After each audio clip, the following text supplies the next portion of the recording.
So I'm not sure if Stephanie has joined us. I can't see the whole list of people here. Stephanie, Yeah, are you on the call yet from I don't Voces? see her yet. Okay, well, maybe we'll have Jaime go first since he is here. So, so Jaime, if you would I'll, like to just share a bit about your work and how, our Network for Peace and Justice can help facilitate what all the great stuff that you're doing. Oh, there he is. Okay, welcome. Hello. Uh, can I can I be able to share the screen? How do I do oh that? yeah. Mhm.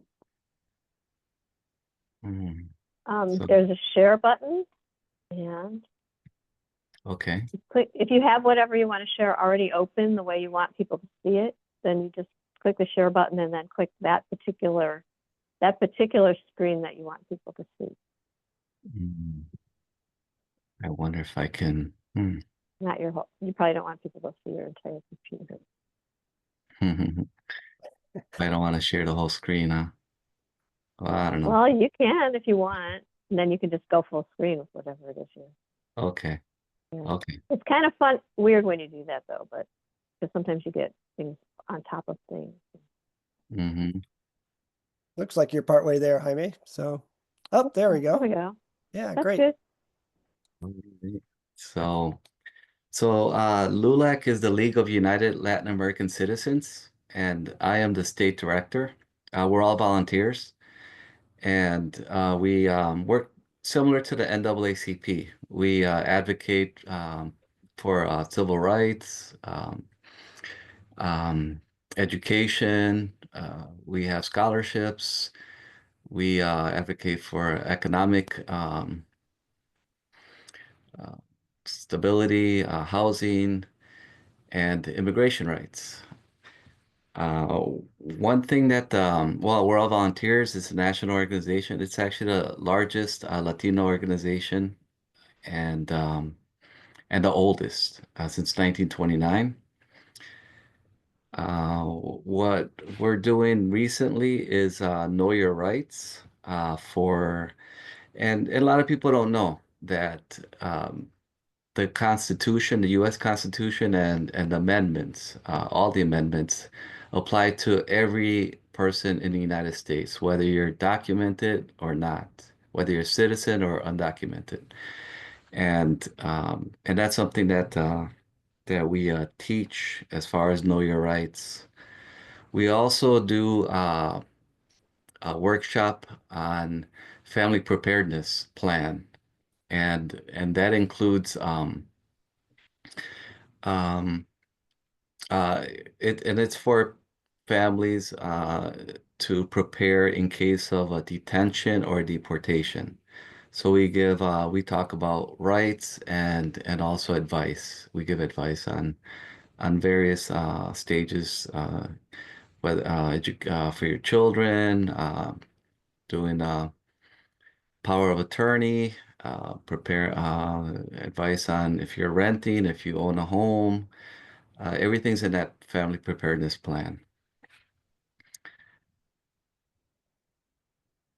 And is this so? What I could do is I could talk a little bit about know your rights. Is Hmm. that fine? Yeah, that'd be great. Yep. Okay. So what we have here, and I'm not sure. Hmm, let's see if I could zoom this. Is this readable? I can read Yep. it. Yep. Hmm. I Okay. cannot. Okay. Guys, should I make it bigger? Yeah, please. All right. Let's see how that works here.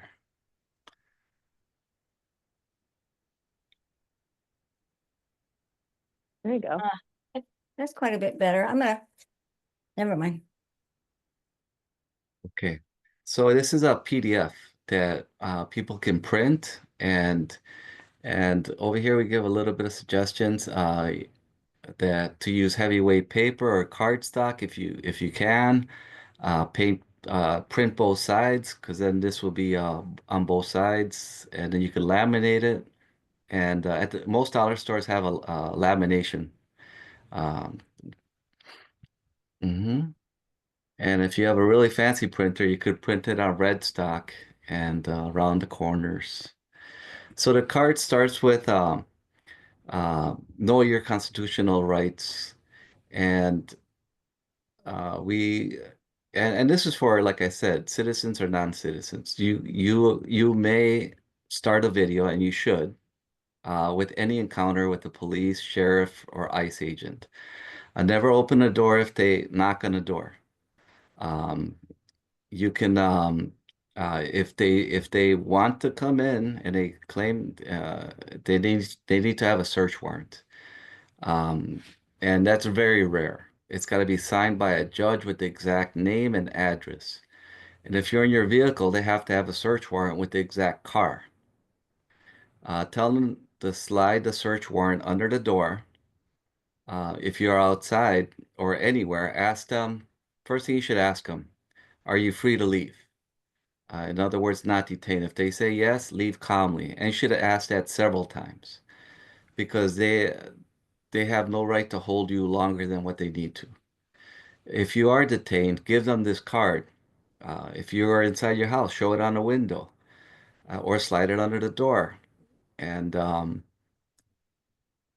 if you're outside, never answer any questions. You should only give your name if they give you if there's a threat of arrest.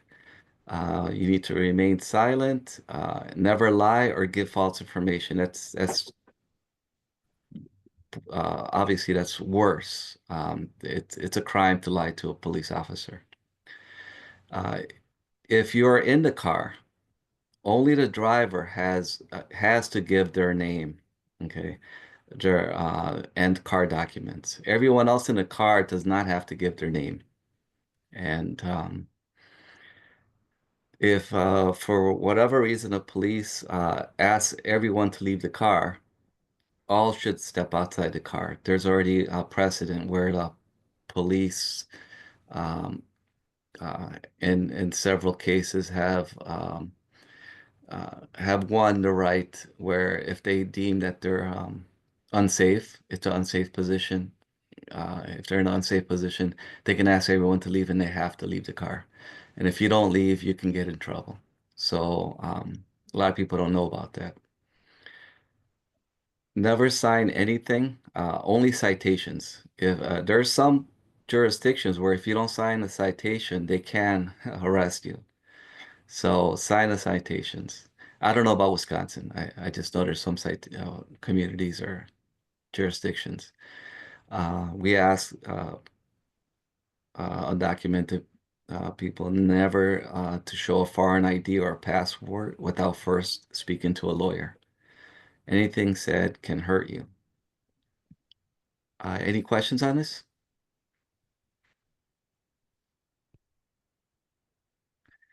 On the back You side, mentioned citation, but I'm not seeing that on there. And how do you define?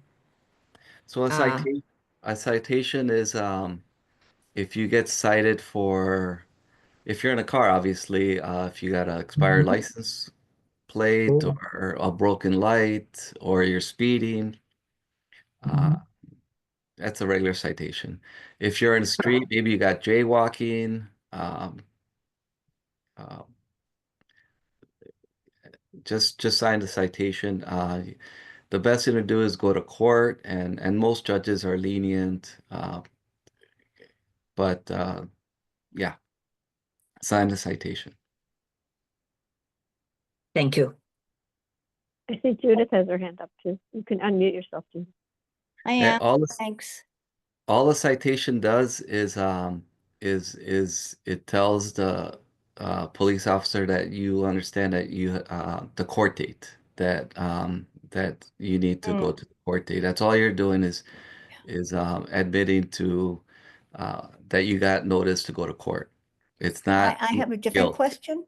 Hmm.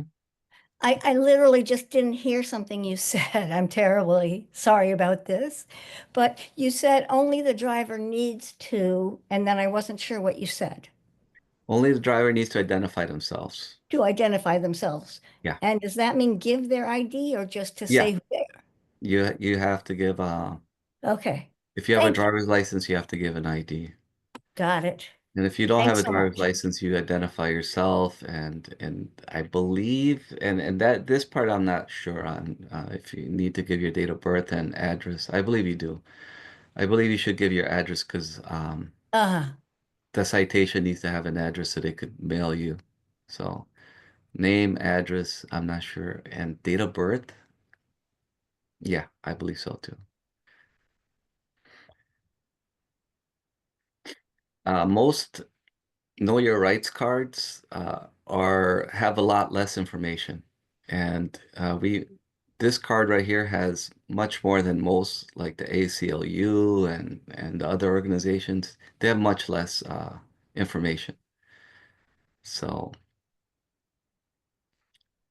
on the back side of the card, we have all the amendments there, and we specify that the constitutional rights apply to all citizens and immigrants. Sixth Amendment is everyone is entitled to a lawyer, and you refuse to, uh, you want to remain silent is a Fifth Amendment. The Fourth Amendment is you don't consent to search on yourself or your property. And then we have a line there for your attorney and your consulate. And 800 number there to report a raid. We tell everyone to save the video, pictures, and make notes. So this is a really nice comprehensive card that we developed. Any other questions on this? Where can you get the card? So great question. Our website is lulac-wi.org. And you have to put www. Sorry about that. We haven't figured out a way how to take that out, but there's a way to take out the www, but for some reason it won't work if you don't type in www.lulac-wi.org. And you can click on there. We also have LULAC National developed a brochure, or not kind of like a booklet on your rights, and it's a really great reference toolkit. So you can download that and print it. It's about, I believe, about 40 pages. Um, I guess we can click on it. So I'm going to click on the, I put the links in the chat, okay. one to the card and one to the site. So the Thanks. LULAC National created one that's called Escudo. And my computer's a little slow, but I'm wondering if I can get to the table of contents. If they sign the Know Your Rights card, will that be honored by ICE, do you think? Um, No. it puts them on notice. And if your English isn't the best, yeah, it should work. But you should still express your you should still read out the back. I refuse to answer questions. I Is this, do you have it in Spanish also? Is this the same card that you're Yep, showing we do us? have it in Spanish. And Okay. this brochure is also in English and Spanish. Okay, thank you. Sorry, I should have raised my So, hand. mhm. Okay. Um, so we also have the family preparedness plan, like I mentioned, and that's a two-page double-sided document. And in there we have the card. And so we talk about their rights um, and if they are arrested by ICE, the police or sheriff, we instruct them to, again, give your card, stay calm, follow instructions, do not answer questions, do not give consent to a search, do not sign any document without having your attorney. Um, uh, have notes on all the for officers, badge numbers, Um, hopefully you have a video, and all this is proof that of any rights that are violated. And obviously request an attorney. If detained by ICE, they're going to give you an alien registration number, a number. This is very important that you share this with your family and your attorney, because if they move you to another state, there is a website that they can go to, and we have it there. It's locator.ice.gov, and or you can call, and with that number, they'll let you know where they are.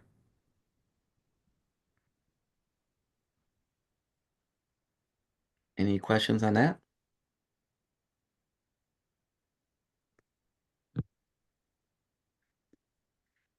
And then American Immigration Lawyers Association is a really great resource, and they have a handout on your rights if you're at home, in public, or at work. And we have that both in English and Spanish. So those links can be clicked on online, and you can get those documents.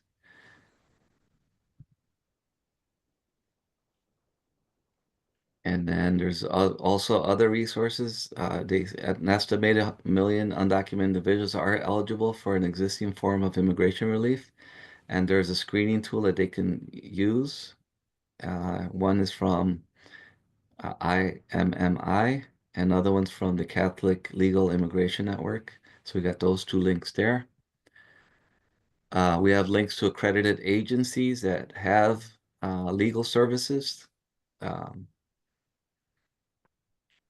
So we got those two links there. And then we also talk about um, legal expenses when if you hire a private attorney. And a really great resource that I found to look for an attorney is called, well, one of them is uh, American Immigration Lawyers Association, the first one I mentioned. You can find out who belongs to that. And another one for any other service is called AVVO. And the nice thing about them is if the lawyer ever had some type of um,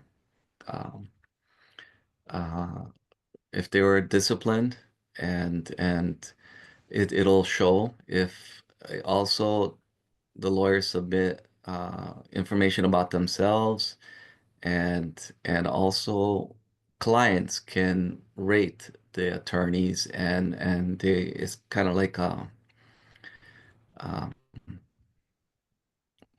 God, it's kind of like Amazon, where they can talk about the attorneys and rate them, and a lot of them if may have like 50 reviews, and you'll see some that are not good and some that are great. So it's a great way to shop for an attorney.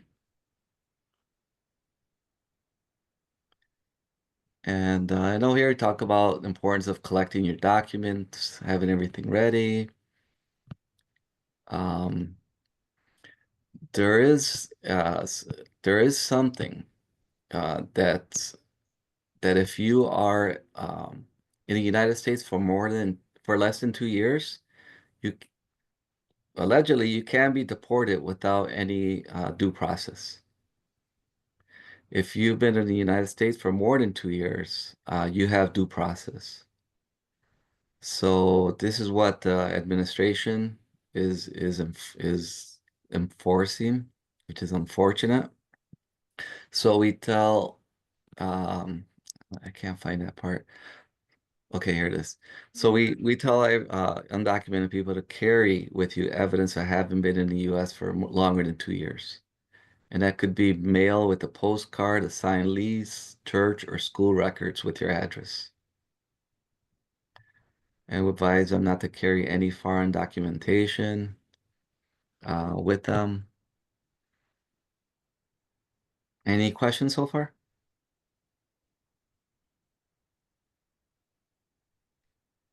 And over here we talk a little bit about power of attorney. If you have children, guardianship.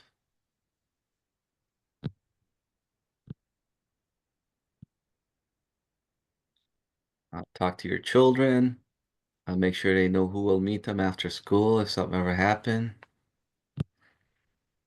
Securing passports for mixed status families. If your children are U.S. citizens, secure U.S. passport right away. And if they, and some countries do dual citizenship, this way they'll be able to visit you without problem.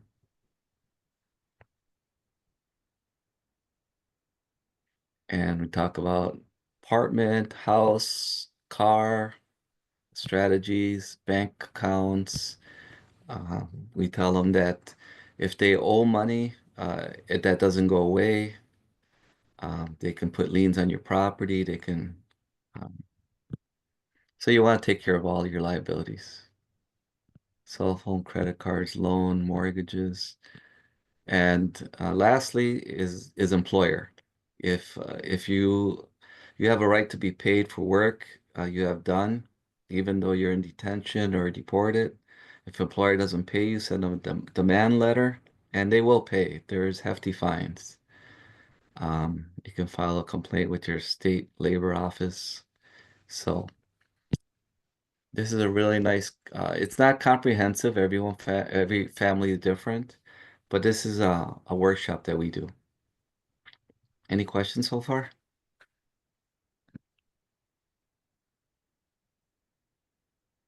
Oh, this is great. Yeah, that's very helpful, all the planning materials there for hopefully situation that won't happen to people, but we know it is happening to people.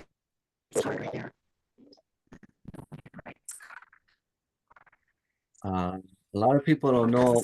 uh, Have you guys heard of Mexican Fiesta?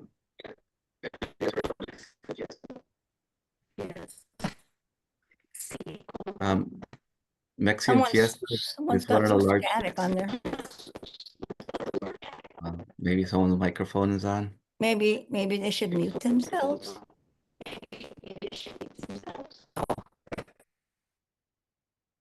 Mexican Fiesta is one of the largest festivals for the Latino community. It's in Milwaukee, and a lot of and they all proceeds go to scholarships. A lot of people don't know that LULAC matches 40% of all the money raised. It's a scholarship program that LULAC has been doing for decades, and we also have scholarships.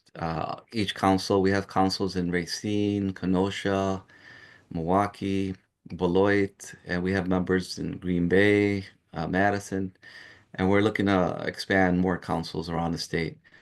And each council can also raise funds and get matching funds and do scholarships as well.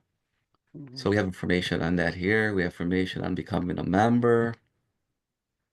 Um, And did you also perhaps, Jaime, mm, want to share a little bit about, I know we spoke about this earlier, about why the Supreme Court race is so important mhm. related to So immigrant we're issues? doing, yeah. I did a couple radio shows today in Spanish. My Spanish isn't the best, and we talk about the importance of the currently the Supreme Court is conservative, and with this election, it's going to be more liberal. And we talk about how liberal policies is more positive for Latinos, immigrants, and Latinos as a whole.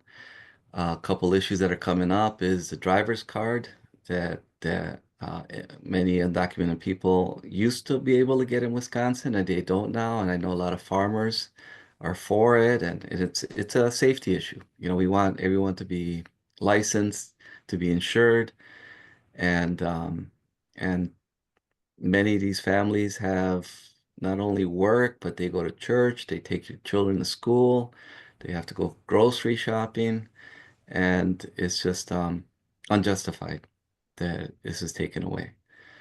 Another issue that's coming up is that's important for us is voter barriers, voter registration and voting as a whole. Um, Bilingual education. There's a lot of there's budgets that are cut that's cutting there's students who English is their second language, and not only that, bilingual education is very important to be able to teach subjects where students can read and write and critically think. Um, I personally, I was born in Bogota, Colombia, but I came here as a baby. So the school system I went through, I never got a chance to go into a bilingual school, which is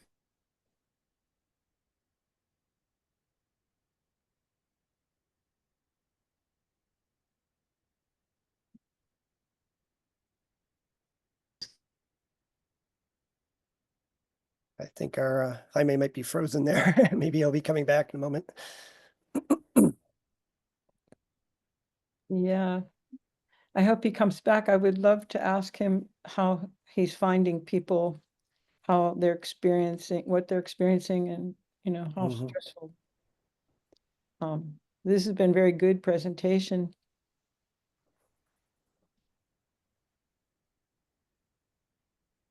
And Eric, Yeah, Erica, you had a comment or see your hand up? I did, thank you. And Jaime may have mentioned this. I just know that many of us are either attorneys, former attorneys, or no attorneys in across the state. And I believe the last statistic that I saw was that 95% of people immigrating who are seeking asylum are denied asylum without an attorney. And so for those of you that are either, formerly practicing or formerly licensed, maybe even know others who are still, that kind of far and wide for the white identifying allies, to be able to say, listen, there's a big need as far as contributing your abilities and expertise to helping people safely remain in the country. So I just wanted to do a shameless plug for the lawyers out there, that please know that your services are still widely needed. And John, feel free to jump in on that if that's not accurate, but that was Yeah, something no, I just that's recently read out of Politico. yeah, there's always need for more legal eagles on our side in these situations. So I see Jaime's back. I know if you had some other things you wanted to share, Jaime, before we move on. We're hoping you can stay with us for Q&A at the end here. no, just the final point on immigration law. It should only be enforced by federal agencies, and this current administration is wants local and county enforcement to enforce immigration, and that's detrimental. It's going, families are not going to, um, if that happens, they're not going to be safe. They're going to be hesitant in calling the police, and that's not what we want. And a lot of police agencies recognize that. So that's something that can come to the Supreme Court, Wisconsin Supreme Court, and obviously um, so yeah. So the Wisconsin Supreme Court race is very big Hmm. for us. So you had a question, Dina? See your hand up. Oh, you have to unmute yourself. I just wanted to ask Jaime to share a little bit about what, the pulse of the community. How are people reacting now? What can you tell us in terms of this amount of suffering or whatever? Mhm. Mhm. Yeah, there's a lot of regret. I see on social media that maybe not enough voted, or they voted the wrong way, and the consequences that is happening. Um, Trump did a great job at dividing and conquering, dividing the Latino community. He scapegoated the Venezuelanos and other groups, and talked about lowering prices for food and more opportunity, and we know that all those were lies, and and he divided the community, and I think we need to unite. I think the Latino community needs to also unite with the Black community, and because there's a lot of commonality. So yeah, That's a sentiment from the activists that I've been speaking with. Mhm. Yeah, well, thanks so much for sharing all that, Jaime. I don't think our speaker from Voces was able to join us tonight. I don't see them there here. So I just know they're doing a lot of Know Your Rights trainings. In fact, I think there's one tonight, which some people are or was today. We're joining, and they're also planning. Since Jaime mentioned other activities, there is going to be rallies both in Milwaukee and Madison on May Day. I mean, May 1st in Milwaukee and May 2nd in Madison. And usually those are really big events. It's, Day Without Latinos or Day Without Immigrant type framing. And I've been to those many times. I really encourage people to participate in those if you can. It's a good social, gathering, and people are going to be raising their voices about these issues. So probably one of the biggest rallies I've ever been to about immigrant rights issues was No Hate in the Dairy State rally at the state capitol with mostly immigrant farm workers with dairy farmers all there. And I was wearing my cow costume, but we got a lot of positive media attention about that because whether or not people realize, we have 16,000 undocumented immigrants working on dairy farms in the dairy sector in Wisconsin alone, and it would not exist without these people. So I was asked to share a little bit about Wisdom. So some of you might be familiar with Wisdom as one of our allies in a lot of issues. And they have a whole immigrant rights campaign, which has been ongoing for quite a while, including the issue, along with VOSAs, of trying to get driver's licenses for everybody, driver's licenses for all, which is really critical. Another campaign they're working on is dealing with the 287G agreement. So I don't know if people are familiar. This is where basically certain local law enforcement agencies have a standing cooperation agreement with ICE, where they basically become ICE deputies, I guess, in their operations when they show up. And the current counties that do have standing 287G agreements in Wisconsin right now are Waukesha, Manitowoc, Sheboygan, Marquette, Brown, Fond du Lac, Lafayette, and Washara. Oh yeah, you just posted the website for Wisdom on the chat there. People can check it out. So one of the campaigns Wisdom has been is encouraging basically people to contact their county sheriffs and make sure they do not have a 287G agreement going forward. If they do have one, to drop it. And just not basically discouraging people from cooperating. As Jaime mentioned, we should not, this is a federal policy. We should not be, people here should not be encouraging or supporting it. And that includes our elected, in the case of sheriffs, these are elected officials. So this will become an election issue. If they decide to cooperate with ICE or not, that's for sure. And I've already contacted with my county sheriff here in Greene County, and he's said he's not going to be cooperating. So that's something any of us can do, is contact your sheriff or police departments to make sure they're not going to be cooperating with ICE if they show up in your community. Another thing which can be done along that line too is people may not be familiar with the State Criminal Alien Assistance Program, SCAAP.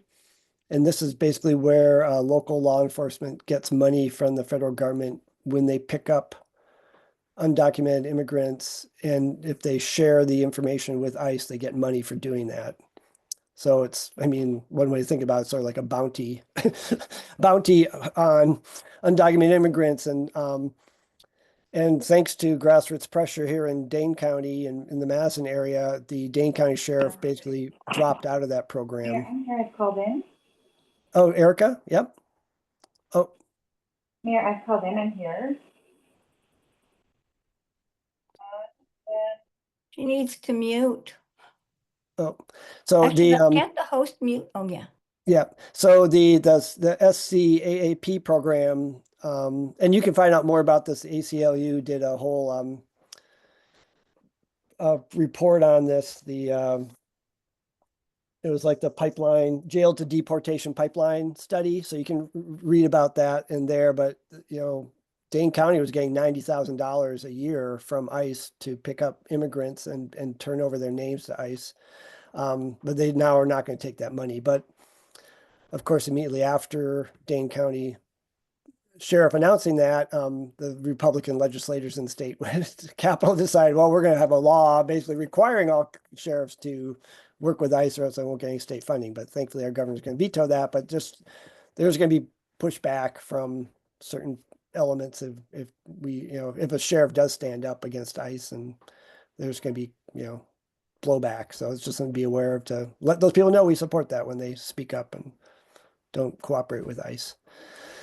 So I know we wanted to transition a little bit into Palestine issues.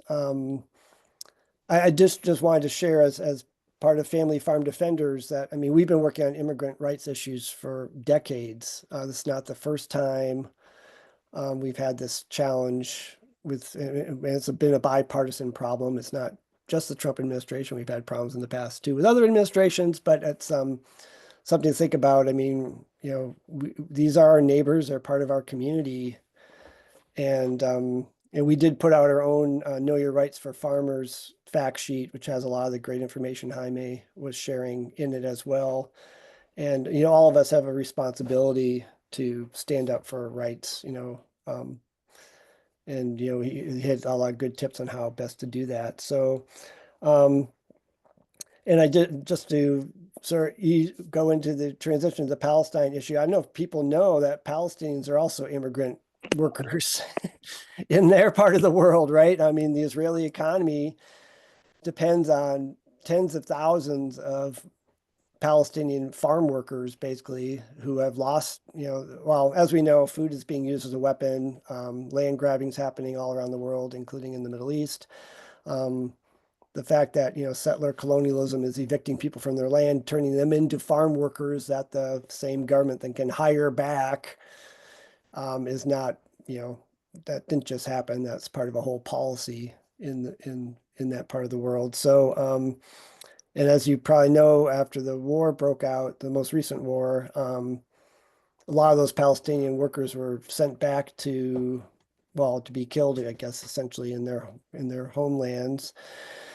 And then the Israeli government started bringing farm workers from India, from Moldova, from all over the place. So there's like a whole new wave of exploited farm workers coming into Israel right now to try to take the place of the Palestinians. So this is just something to be aware of. And our own organization has done a lot to try to support the Palestinian cause as farmers. The Union of Agricultural Worker Committees, UWOC it's called, is one of the oldest Palestinian nonprofits, NGOs, created in the 1980s by farmers. And part of their goal is to try to promote agriculture, food sovereignty within the occupied territories. And they are operating in Gaza and West Bank and in Jerusalem. But Could they're you say that officially a little more slowly about the organization? Also, I have it's a called comment. UWOC, Union of Agricultural Work Committees. And it's part of La Via Campesina, which is a bigger umbrella organization. Can you say it slower? I'm sorry, Oh, it's UWOC. I can type it in the chat too. Okay. So so UWOC is technically considered a terrorist organization by the Israeli government. Surprise. But they actually did win the World Food Sovereignty Prize, and it was awarded to them here in the Midwest in 2014. And we actually had someone from UWOC come to Madison and speak back in 2014 about and they also spoke in, Minneapolis and Chicago. So we've had this long-standing solidarity relationship with Palestine. And for those who might be interested, we're currently selling Palestine Solidarity seed packages with seeds from Palestine in the packages as a fundraiser benefit for UWOC. So that's part of our solidarity effort as a farm group to support farmers in occupied Gaza, West Bank, and so John, on. is it okay if I make a comment, or should I wait till you're done? Oh, I just typed the UWOC in the chat there. So go. Yes, but I have some other things I'd like to share. Sure. Mm-hmm. Okay, so just to clarify, some of the things you were talking about becoming workers is no longer the case. People having their farmland stolen and it gets incorporated into settlements, Right. Israeli settlements, and Of course, now it's worse than that because people basically have no, their tents and everything else are being bombed, but yeah. So I just wanted to share that. I didn't know if everyone knew that they're no longer being made to be workers. They're just out of luck. Oh, yeah. Yeah. No, they Okay. lost their jobs, basically. I mean, they went back to their, Well, they lost their and then they were land. bombed in their homes Land after is losing their job. absolutely crucial. Yep. It's a huge emotional, these are indigenous people who have a deep attachment to their land and homes. So I just wanted to comment that I know there's more people going to talk about Palestine later in the week when they have the peace. Yep. I forget what it's called. The one Thursday or Friday. Yeah. Right. Yeah. And one of the principles of food sovereignty is that food is not a weapon. Yes. So we've seen that food is being used as a weapon in this current conflict, and chopping down 1,000-year-old olive trees is not anything anybody should be doing.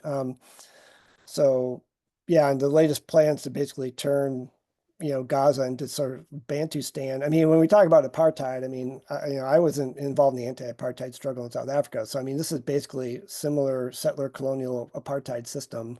It's very similar.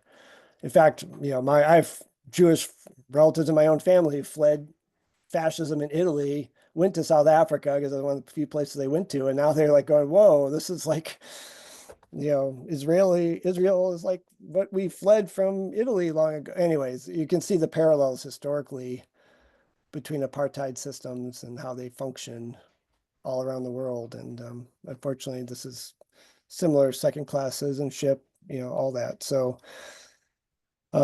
So I don't know if people had other questions about that, but we wanted to give, I know Dina had some other things she wanted to share about the Palestine situation. All right, thank you. Thanks, John. And yeah, your organization does phenomenal work. And it's great that the network can keep sharing what all of the organizations are doing. We need to keep educating one another. I wanted to share with you. Let's see if I can do it here. Yeah. Can you see that? Yeah, okay, good.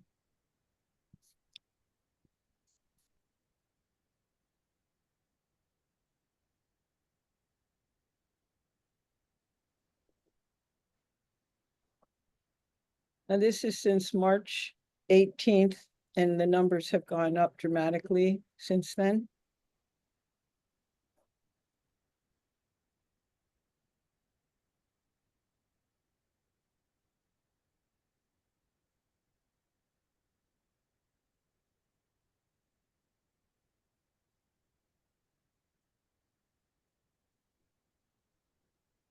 You are allowed to say at any point, "I can't support this," even if you did, even if you were unsure.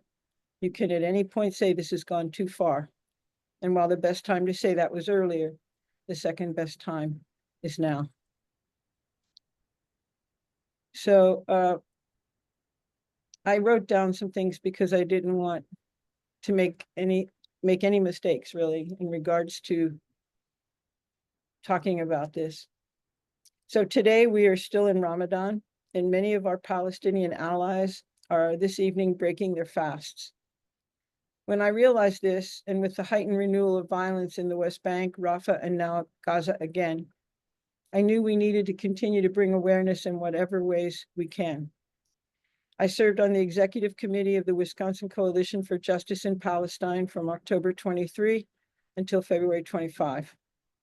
And our organization remains a member, even though WCJP has been targeted as a terrorist group by the Heritage Foundation.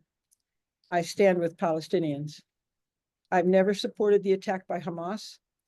I will never condone the retaliatory violence of Netanyahu's extreme government. And I will continue to encourage people to demand that the United States end its support of Israel and join with the majority of the world in condemning its attempt at genocide. Since October 8, 2023, Israel has retaliated on Palestinians for the attack by Hamas. The storyline quickly became one of Israel defending itself, as Palestinian women and children were the majority of those targeted and killed. Schools, mosques, and hospitals bombed. Over the months, any sense of normalcy was erased. Palestinian press were targeted and are still being killed. No other press were allowed. Our politicians stood in lockstep with Israel and supplied weapons and money in the billions as the death toll in Gaza carried on. Democrats and Republicans alike voted to continue the massacre by supplying more arms and more money. The propaganda machine of AIPAC and other powerful Zionist groups used the distraction of anti-Semitism to allow the attempted genocide to continue. It took months before the wall of misinformation started to crack. The encampments were, by and large, peaceful and nonviolent. I attended the encampment in Madison, where Jewish students stood shoulder to shoulder with Palestinians, demanding defunding and an end to the barbarism. My Jewish friends and allies have been alienated by Zionist Jews. They've lost family, friends, and employment. I understand that it's hard to accept the role that Israel has played in the brutal violence when your entire life you've been led to believe something different. But it is those very narratives that we must now confront. And I'm proud and grateful to Jewish resistance to Netanyahu's war. Colonialism is what allowed the attempted genocide of indigenous of this land, and it still supports our continued misinformation and degradation of Native people as human beings. Take a look at the battle being waged by Bad River to stop the illegal and dangerous Enbridge pipeline as an example. This mindset has been with us throughout our history, and now it continues in support of the attempted colonization and land and resource grab of Palestinian homelands. In November 2023, I read and wrote about Israel granting 13 permits for gas exploration off the Palestinian coast, a resource grab. And then, of course, the arrogant discussion of turning Gaza into a resort, all the while lands are already being sold and illegal settlements are continuing to be built.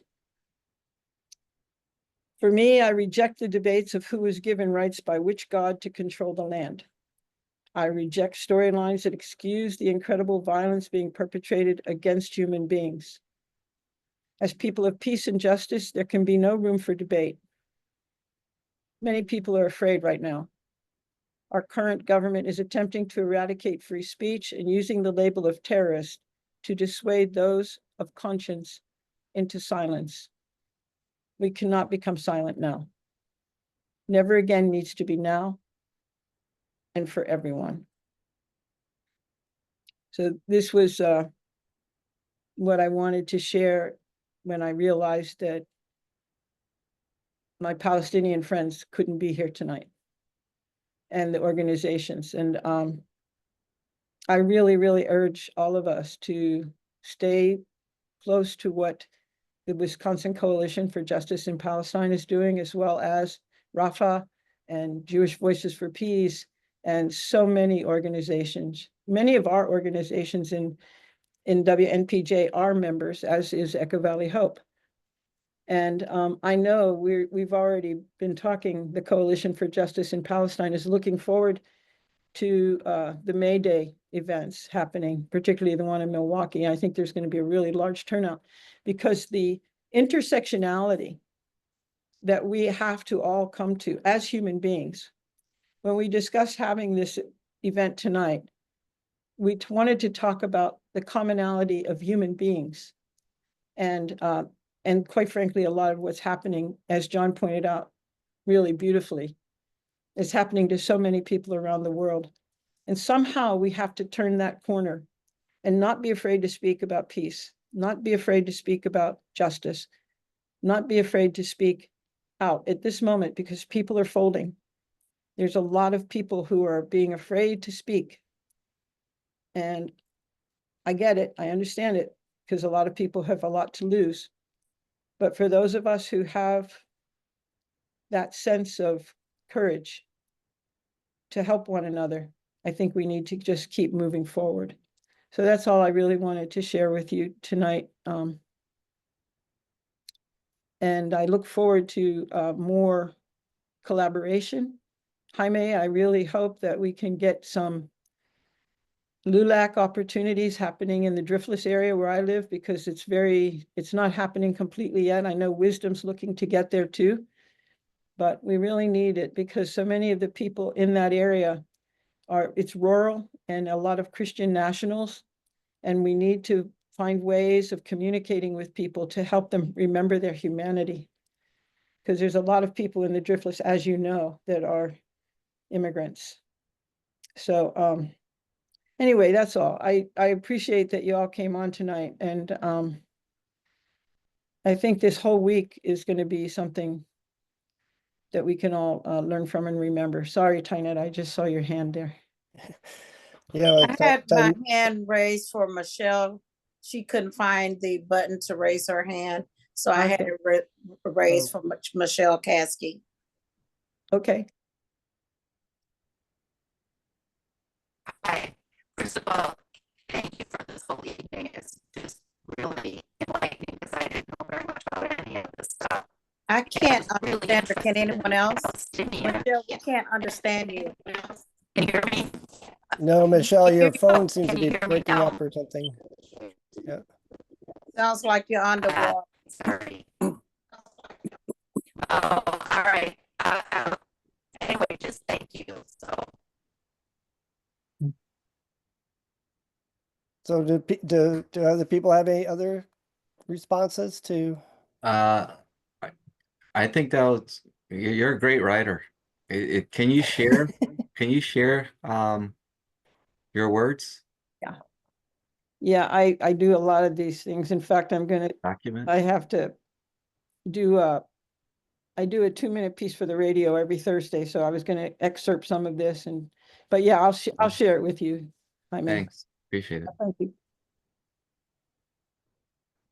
And that's what I did for WCJP. I was that's why I know a lot of internal things that occurred, and still do. I just don't have the label executive. I didn't need any more labels. I mean, I guess one encouraging thing about, there's a lot of great words of wisdom from Dina there. Is like, I just encourage everybody to be more, just speak up and talk about this with people. And whether it's, letter to the editor or on the radio or just talking to your neighbor, it's really important because, silence is the voice of complicity. And I don't want to ever be the one who didn't do something when the time was right. And I'm just thinking of so many, even I've had students who went across the border for spring break and they are not getting back. They're going to be in an ICE detention center for 2 weeks. So, we are in, darker times. Well, I'm hoping there's light at the end of the tunnel, but we really need, now is the time to speak up. So people have other responses or questions at this point? We could turn it open to everybody and Yes, and everybody. And I do want to, before people leave, I do want to invite people that we will be having another gathering tomorrow night with Tynetta. Jackson's on the call facilitating about, protecting all of our rights. So I hope people, and there will be other topics throughout the week. Each night there's a different series of topics. So I encourage people to continue participating in this community that we're building around justice and peace. So, but feel free, anybody who would like to share their thoughts. Open forum. Thank you all for speaking so well tonight and sharing so much information. I really appreciate with the LULAC and wisdom. I'm trying to learn a lot up here.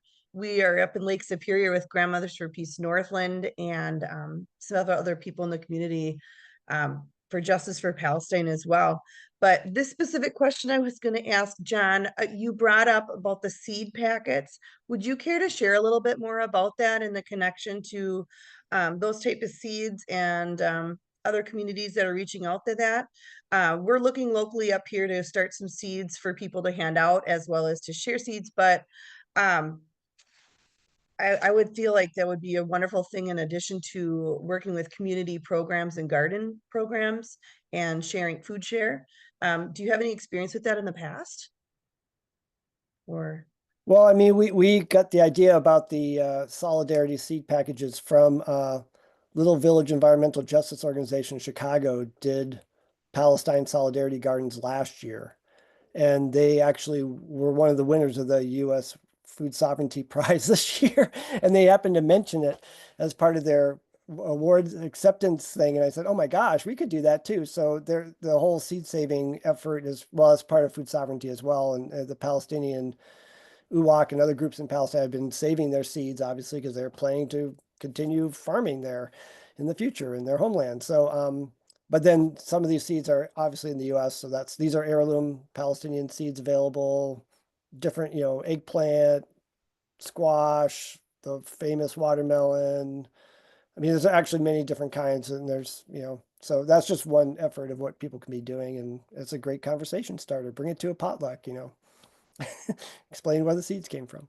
So that's what I can share. And it's in the chat. I saw that Judy just posted some information. Oh, about good. it. So That's what I was going to ask.